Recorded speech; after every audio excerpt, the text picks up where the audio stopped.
I couldn't think of a better testing ground for performance than photographing birds. Photographing animals is a lot like photographing people. Body language and gesture are essential. I'm not interested in photographing them perched. In flight is where the action is. But it's All right, ladies and gentlemen, at PhotoPlus Expo 2018 at the Nikon booth, how are you? You're tuning in on Nikon Live. Thank you for tuning in. We got an incredible presentation coming up, a discussion, if you will. And we'll run a few pictures of these great photographers in the background, but let me introduce them to you one at a time. Melissa Groo, wildlife photographer, coming to the panel. This is a Masters of Wildlife. We've got Mr. Keith Ladzinski, photographer, cinematographer, director, you name it, he does it. And you may have seen our program before today, Michelle Valberg. Thank you. So the good news for me is I'm up here with a bunch of people that I admire and that I have followed for years photographically, and they have inspired me to love nature and wildlife photography. Coming from a sports background, photographing portraits, I was never really good at that, but I kind of took that sports attitude towards photographing birds and found it's one of the most exciting things I could ever do. And I know Keith and I have a bit of a history, so we'll talk a little bit about that, how we work together on projects. I met Melissa last year through Nikon Pro Services when she came into the Nikon family. And Michelle Valberg has been working with us as a Nikon Canadian ambassador for several years now, and as is Keith for Nikon USA.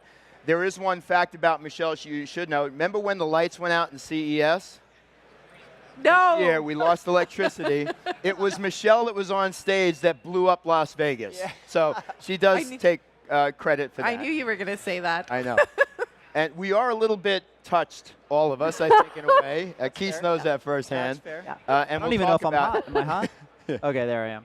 We'll talk about things like how we talk to birds, right? We communicate, yeah. we do different things. Absolutely. But, so I want to start with you, Melissa, and I always feel like it's important to understand is at what point in your life did you discover photography and cameras, and what made you move forward in a career in photography? So I actually didn't take up photography till about 2008. I took a basic digital photography class at a community college in upstate New York where I live. And I was sort of looking for a hobby to take up after my daughter was born. And I sort of discovered, at first I was into macro and landscape, and then one year, I think 2010, 2011, I discovered bird photography. And it was just like something switched on in my brain, and I completely fell in love and got obsessed instantly. And I wanted to get the best gear I could get, and I wanted to be out there every day, and I began to really pursue it, and I sort of expanded into wildlife photography. But through really devoting myself to it, and it just kind of took over my life, and I became a professional photographer a few years ago. Yeah. A damn fine one, if I may say so myself. Thank Keith, how about you? When did it get started for you? Yeah, so I got my first camera in 1995. I got a Nikon N90S, and it was a big deal for me. And I grew up in Colorado, so I gravitated to landscape and wildlife photography pretty quickly, just because it was what I was around, it was what I knew. And yeah, it was having access to all that stuff and growing up around it, it became a natural passion.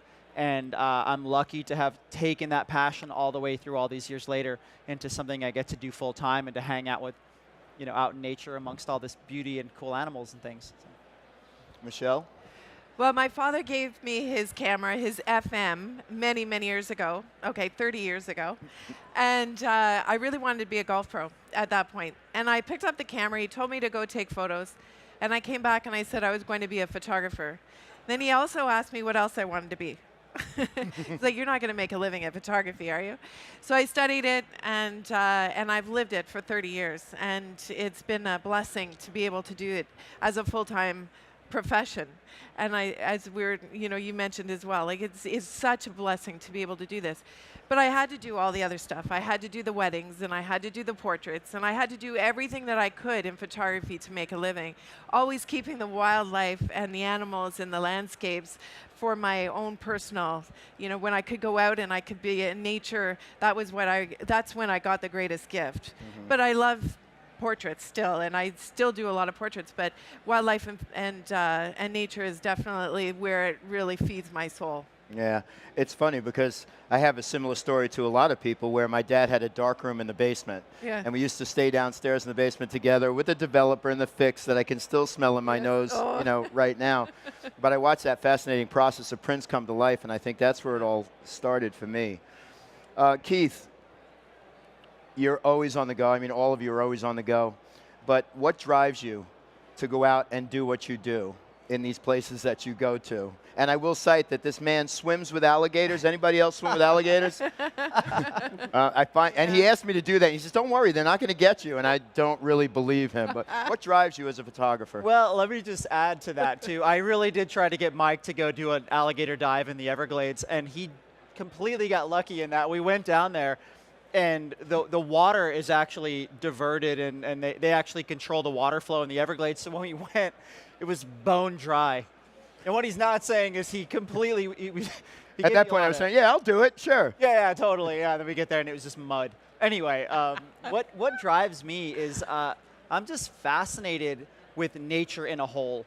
I can't even I can't even really articulate it clearly. It's just I'm constantly fascinated to see more of the world. Growing up, I was always into maps and flipping through the encyclopedia without any intention of wanting to be a photographer.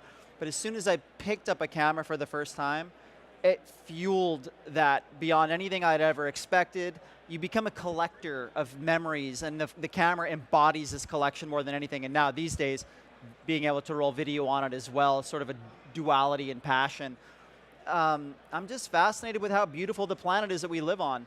And I feel honored to get to go in and like tell stories of some of the interesting regions, places that are having change, you know, happening rapidly to them. I just love to collect and experience nature.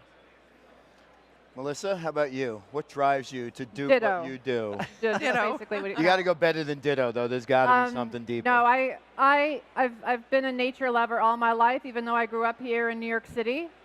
I now live in upstate New York, but I've kind of lived all over the country and done a lot of different things. But this constant sort of theme running through my life is a real love of animals and wildlife, and now increasingly conservation. And I find that photography really gives me an opportunity to sort of capture the beauty of an animal, but also its spirit, its personality, the way it's connected to the landscape. And I feel like photography can really advocate for wild creatures and wild places. And that's really what fires me up now, is how can I wake people up to the extraordinariness of these creatures, not just on a superficial, beautiful level, which of course they have in spades, but their intrinsic value. And that's really my huge passion. Michelle, can you add to that? Oh my goodness, that's a lot to add. Tough to be third after, yeah, you know. And I think I echo everything that they both said as well. But you know, for me, when I went up to the Arctic and I saw my first polar bear, or I was able to get in the water with narwhal, and I realized the beauty and the wonder that we have in these faraway regions, and so little that people know about what we have in this extraordinary world.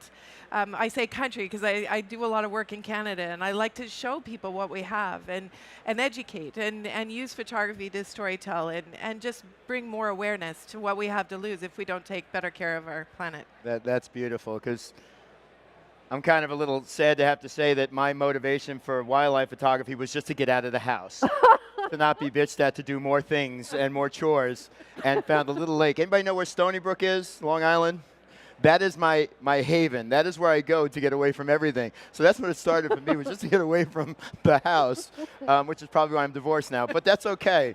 But no, I found that the peace, the tranquility for me, just to get away from everything, not hear horns or you know, just regular traffic or things within the general vicinity, that all of a sudden took me to a place that I could actually think while I photographed, and I communicated with birds. But we'll talk about that in just a little bit.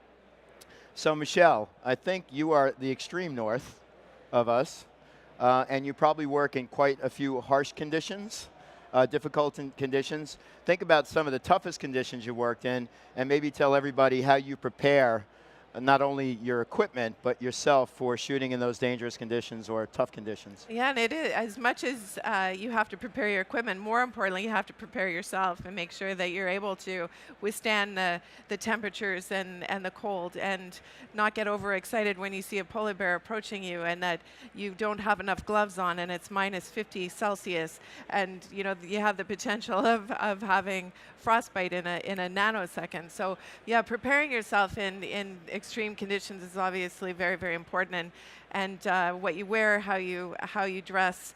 Yeah. What else? Is there anything special you do with the gear? Any special with the gear? Batteries, things like that. The batteries, making sure that the batteries are in your pockets against your body, keeping them warm so you're not running low on batteries. Hopefully you have a generator where you're going if you're out in extreme conditions, and I'm sure you face that all the time as well. Yeah, making sure I use think tank covers and the hydrophobia if I'm out in the extreme rain, which if you're in the rainforest and up in the northern BC. So there's all kinds of things that you have to do with to make sure that you're protected and that your camera can withstand the conditions that you're in. Melissa, I'll jump over to you. I'm sure a lot of same answers would come from you, but talk about other things that you may bring along on a shoot outside your camera and lens to keep you going out in the field. I mean, definitely my body temperature is very important. I tend to get cold really easily, and so I'm always kind of thinking about that. And being able to be attired in something that I don't care if it gets absolutely filthy, because I love to really lie down in the muck. It's usually very stinky. I've lost a lot of pair of shoes. That's right, we were talking about that. I actually lost a sandal in some muck in Fort Myers, Florida once. So yeah, just thinking about stuff, really durable clothing, and really durable camera gear, and that's why I have to go with a camera like the D850, which has been just unbelievably durable for me when I'm out there for all kinds of conditions, and it's never failed me. And I've been in extreme heat and extreme cold and moisture, and so I've really got a very, very rugged camera, and fortunately the D850 has been that for me. So Keith, outside of swimming trunks with the alligators, I know you rock climb, you mountain climb, you do all kinds of things when you're shooting. Is there anything else you do for the extreme conditions you're in? Yeah, I mean, I try to keep my camera covered as much as possible, but the truth is I'm brutal on gear. I'll sacrifice the gear for a shot any chance I can if I feel like it's worth it. But I try to make the precautions. What I love about Nikon is that it's weather sealed, and that really matters to me, because so often I'm getting my camera wet, muddy, the snow falling on it, and once I see something, I stop thinking about the gear and more about the shot. So oftentimes I'm a little late in maybe putting a nice rain cover over it or something. It's nice when I'm working in the water, because I'm usually in a housing in a dry suit or something like that. But oftentimes, yeah, I try to be as gentle as possible, but I'm sending my stuff into MPS quite a bit. Our repair revenue is so good because of Keith. It's funny you mentioned losing a sandal. I stepped in mud once. It ended up dropping me about 3 feet down. I came out with nothing on my foot. Anybody have that happen when you're trekking in the mud? Yeah, Josh Cripps, I know you know. Yeah, that's pretty amazing. So Melissa, back to you. Talk to us about the gear you use, focal lengths, the types of lenses you'll bring out, and the conditions that you shoot in. So yeah, I'm pretty much a long lens person. I lean pretty heavily on my Nikon 600 millimeter f4, and I attach various teleconverters to that, usually the 1.4 with the D850. I also have a D5 and a D500. I've got the 200 to 500 lens, which I'll be taking to Africa. I think that's probably a really good lens for Africa in a couple months. And then I've got a couple wide angles and the 70 to 200. But I would say 80 to 90% of my shots are with a 600 millimeter f4. And of course, now I'm very excited about the 500 PF 5.6, right, which I haven't had a chance to try yet. I know Michelle Valberg has, and so has Keith. But yes, it's I'm changing the game, essentially. Excited about that lens, for sure. Michelle? Well, I have to say my go-to now is for wildlife is definitely the 500 PF 5.6. It is unbelievably light. tack sharp, and it is a game changer, especially when I do a lot of work in my kayak. So I'm out, not in extreme conditions, hopefully, with my kayak, but you know, when you're out there and you're with small animals and you're trying to act quickly, it's an easy pull out. You can just start shooting right away. The versatility, the lightness, it's a game changer for sure. I had the 200 to 500, and I haven't actually touched my 200 to 500 since I've got the 500 mil PF. I like the long lenses as well. I shoot a lot with the 800, which is just an absolutely extraordinary lens. I don't tend to use extenders as much.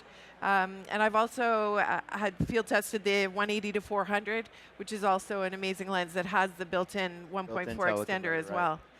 And then I have the 70 to 200, and yeah, I love the prime lenses, but also I like to have the versatility of having a zoom as well. Keith, how about you? What's the package typically that you take out of gear? Yeah, I use the 6F4 a lot, but I also like to get in close with the 16 to 35 when I can, which is more of a camera trap or remote style, or even if I'm in a housing and you can kind of get up close. But the long lenses of choice are the 600 f4, the 80 to 400, and the 300 f4. I haven't gotten my 500 5.6 PF yet, but that will be replacing my current 500 f4 for sure, just because of the size and weight factor. You're not always safaring in a truck. A lot of times you're kind of going deep into the backcountry, and you know, everything is getting smaller and lighter, which is making our jobs so much easier. And that's what I love about the technology. Even the super telephotos. I owned the 600 f4 when it weighed 13 point something pounds, and now it's down to like 8. Yes. So that is huge. I mean, you start getting like, you know, tennis elbow from just like, I do a lot of hand holding because you're reactively sort of trying to capture what's around you. Sometimes birds especially, they happen quick. So yeah, I can't wait to swap out to the 500 5.6. It's on pre-order for me. I think that's You'll critical love because I remember that 600. We did use it. Oh my God. That older 600 was so heavy, it's almost like cut your day in half because you get fatigued after a while. So the newer technologies make it so much easier to last a lot longer. And then you come into this 500 5.6 and you can go that much further. I found that I've become a big fan of the combination of a D500 and a 2 to 500 because of the flexibility. Are you working full frame? Are you working full frame DX? One or the other? Do you have a preference? Anybody? Yeah, I mean, I switch to DX mode when I need it all the time. Right. And I love that, especially if I'm on the 850 or the Z7, because I get that, you know, it tightens up your crop. You still get a really high-res shot, and you don't have to miss the moment. So actually, that's a great point. I do that all the time. If something is just a little too far, I'll just change the crop mode right in the camera, and it's really effective. So, Melissa, if you had the choice of going out to photograph one animal, what's your favorite thing to do? Where do you love to go the most? Oh my God, that's so tough. That's okay. That's why we're here. So, I mean, there's so many different species of birds I'd love to see. There's polar bears. Can I come with you in a couple of weeks? Polar bears I've never seen. Are you coming with me? Yeah. Is Okay, that okay? Can I come? Yeah. Keith, you want to go? You guys want to go? And pumas, of course, would be amazing. I know you've spent time with pumas, right? A little bit, yeah. But you know, it's like I always say, there's so many exotic places to go to, but I also find that more and more I'm interested in working close to home. I just find that there's sort of stories that are waiting to be told all around us, right in our own backyard, like you were talking about in your talk. And you don't have to go far to capture those stories. I mean, some of my favorite images are of a pair of bobcats that I found near my home. And also a mama squirrel moving her baby squirrels from one tree to another in my own backyard. And some of my favorite images of birds are from my backyard. So, you know, I really think that people should also look close to home. And it's not available to a lot of us to be able to make these exotic trips. And I think there's something really beautiful about celebrating the nature that's around you at home and looking for those special moments, because you can spend really deep time with an animal or a family of animals and really capture unique moments more than just going from place to place to place and just quickly grabbing shots. You can really move deeply into an experience. That is so true, because, I mean, I was kidding before, but that lake became the place I wanted to go.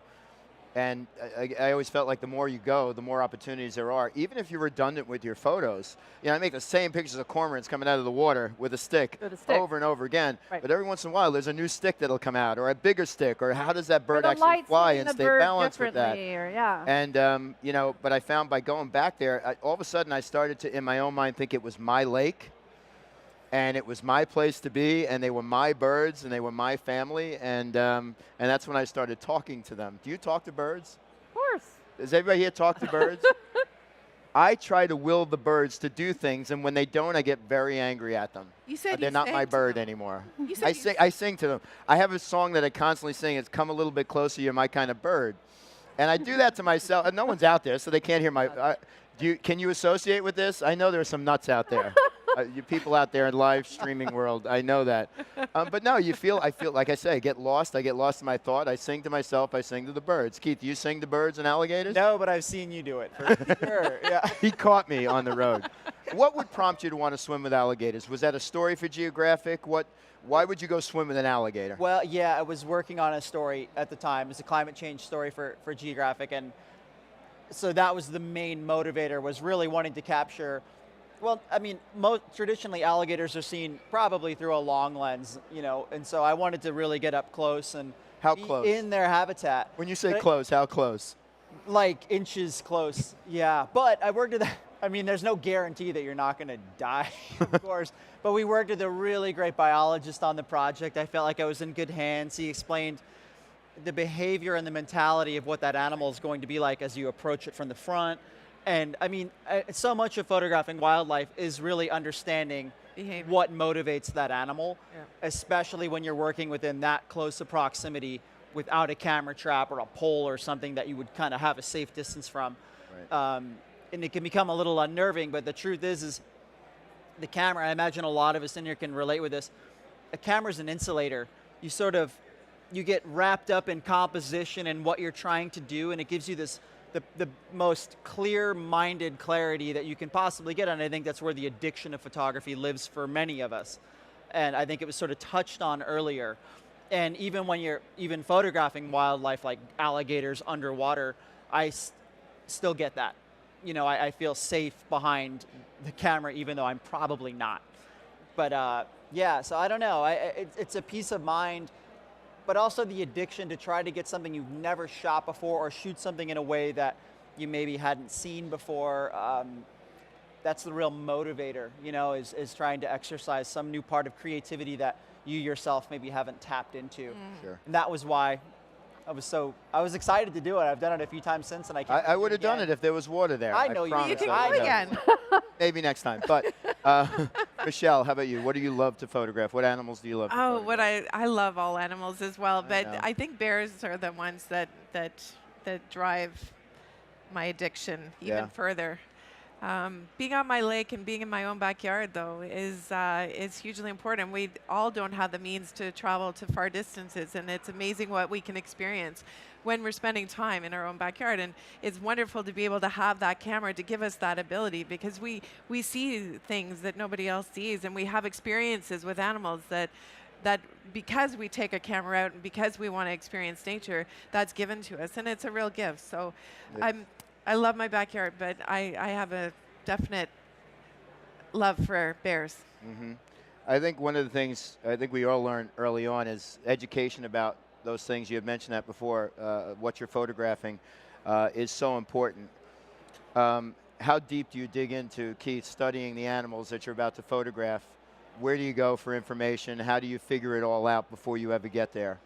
Yeah, I mean, I talk to biologists. I read up on the areas I'm going to. I like to have an understanding of what the habitat is going to be like.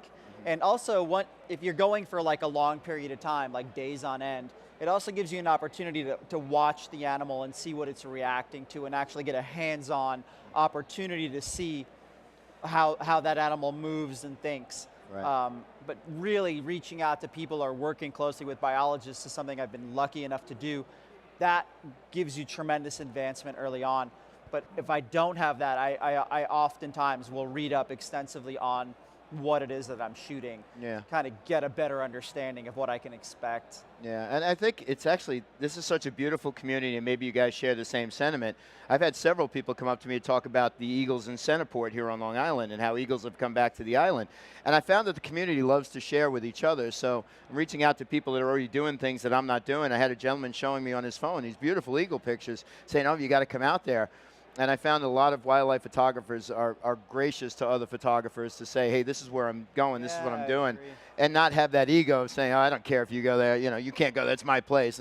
It's not really my lake, I know, it's not. So I bring a lot of people there just to share that with them, and I think that's really important. For me, Nikon's ambassador out of Miami, Ron McGill, he's a zoologist at a zoo Miami, and I'll be on location. I just took this picture, it's got speckles, it's got an orange eye, what was that, Ron? And he'll immediately come up with it, and I have no problem asking to find out what it is I just photographed. As I shift to something, we got about 5 minutes left, that I think is really important. I want you to start with this. Michelle, I'm going to turn to you first. Talk about the importance of social media in your work. Oh, it's and how it drives your business now, and we'll go to you, Melissa, and then Keith, you can close down with that thought. Yeah, Keith is the 1.1 million followers. I get inspiration, and what I love about social media is not only for me to be able to showcase my work, but I think more people are going to Instagram in particular to look at imagery more so than your websites. And if you want to spread, you have your message in conservation, God, Instagram is there. It's so powerful. And what you can be inspired by, and by so many people all around the world, it's a real gift. Being able to look through and scroll and see and tag specifically what you want. And I think it's only going to get bigger and more powerful. I'm not sure how. It's kind of like the cameras. Like, how are they going to get better? Yep. And they do.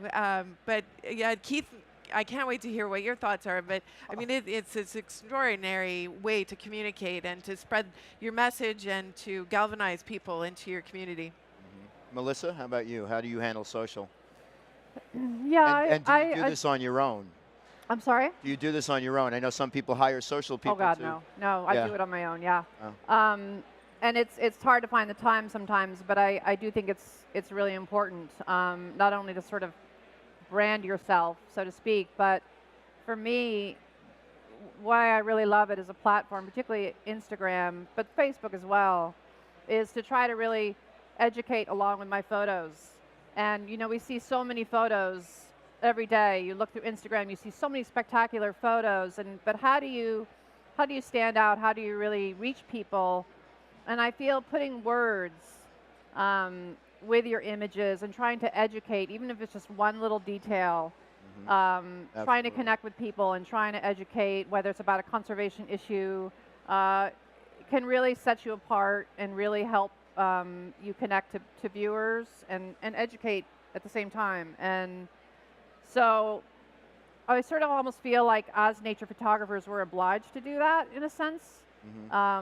It's not just about throwing pretty pictures out there, but it's about, okay, I've been really privileged to spend an hour with this creature who let me into its life, and I've learned what the challenges are for that creature, and what can I do to impart that to other people?